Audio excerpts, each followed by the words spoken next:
In this video, I'm going to be reviewing the Star Wars The Vintage Collection Lobot from The Empire Strikes Back.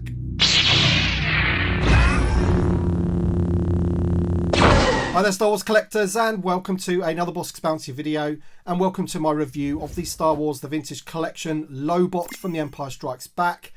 This is one of the brand new figures from the latest wave of Vintage Collection figures, which included Bo-Katan, the Mythrol, Queel, and others, and this one is going to go very nicely with the Lando Calrissian that we got in the previous wave. So without further ado, let's take a look at the card back. So unlike Lando Calrissian, this is the first time that Lobot has been put on a vintage card in the modern era into the Vintage Collection, and he is VC223 in the line. Of course, it uses the same classic image that was on the original card back in, 1980 now for The Empire Strikes Back. And there you go, you've got the Kenner logo on the bottom there, and we've got Lobot in the name pill, orange name pill, just like the original. This card looks identical to the original, just like the Bib Fortuna card back did, and that's why this is so great. It does tick off one of the original 96 figures, which is good, and it's an all new figure, except of course it does use some parts from previous figures. The legs, for example, are the exact same legs that you will find on Lando Calrissian and Bib Fortuna for that matter. But there's the back of the card, Vintage Collection logo there. There's all the other figures I mentioned. I've still got a couple of those to review. VC223 with a load of legal gumph on the back, which nobody cares about, and the Disney and Hasbro logo at the bottom. And yeah, what else can you really say about this card back? It's just the classic image, the classic card back from the 80s, and it's going to go very, very nicely with the other Empire Strikes Back figures that we've got. And of course, this was really needed when we had the carbon freezing chamber. And you know, this one and Lando Calrissian are a little bit late, but it's good to finally get them. Anyway, let's open up the figure and take a look.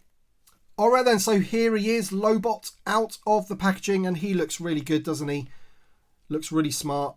The paintwork's good, the facial sculpt is good, and you know, his lips and eyes and everything are straight, which is awesome. The photoreal deco looks good, and the paintwork all around his sort of electronic thing that goes around the back of his head looks really nice as well. Doesn't look like I've got any overspill or anything like that, so really nice.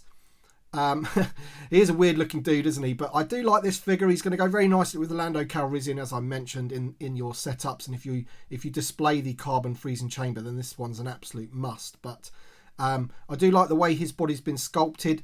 Some people don't like that split, and I can understand why, but I don't think it looks too bad. I think, you know, you can get away with it making it look like it's part of his outfit. But ideally for this character, was it really necessary to have a split on the torso? I don't really think so, but the rest of the figure looks really, really good. The head is, of course, on a ball joint or a double barbell, so you've got all that range of motion there. He has the ball hinge at the shoulders. He has the hinge at the elbows. He has a hinge at the wrist. He has that ball on there, as we mentioned, at that split on the upper torso. And this figure has the new type of hip joint, which is similar to the Bo-Katan figure and the Lando, because obviously he shares the same legs. As you can see there, the little sort of hinge there is more of like a pin, which is different to, say, for example, if we bring out the Mythrol, you can see it's more of a big hinge there. So that was the old way of doing it, and this is the new way of doing it, and this is more akin to the Black Series. And it just makes it easier to pose, I find. He has the split at the thigh. He has the knee joints, which is really nicely covered by the trousers. And he has a hinge at the ankle. So really nice figure. As I say, Lobot doesn't really do much. He comes with one accessory, which is a Stormtrooper blaster with a bit of sort of silver wash over it. A lot of people think that he should have come with a Rebel blaster. But there you go, he comes with the Stormtrooper blaster, and that fits quite well in his hand. He does have a trigger finger, if I can just get in there. There you go, with the trigger finger. Sorry about the focus there. There you go, you can see that a bit better now. So he does come with a blaster, but that's about it. The previous figure of this came with like a little computer, sort of laptop device, which I never really thought was needed. He's going to be absolutely fine like that. But he looks great. But as I say, he's, you know, not the most interesting character really, but he's a must for your Empire Strikes Back displays, a must for that carbon freezing chamber. And of course, you know, now we've got Lando. These come as a pair, don't they? So really good that they've released them sort of in and around each other one wave apart. So let me know your thoughts in the comment section below. Have you picked up the whole wave? What do you think of Lobot? Are you going to pick him up?